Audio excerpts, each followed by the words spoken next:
Hello, hi friend, नमस्ते प्रणाम। कैसे हैं आप लोग? मैं सोनी त्रिपाठी एंड आपकी घूंघट वाली भाभी फिर आ गई हूँ आप लोगों का मनोरंजन गीत लेके अपनी देवरानी मधुबाला त्रिपाठी के साथ।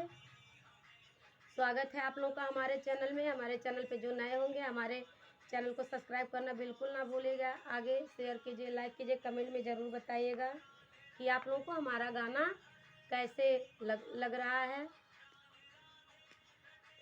कहाँ गइले सैया हमार होवे कल में जियरा, कहाँ गइले सैया हमार होवे कल में जियरा।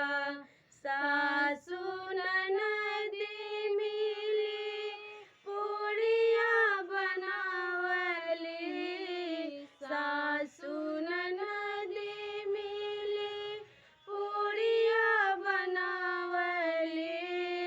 हमरे ले जर सामान होवे कल में जियरा,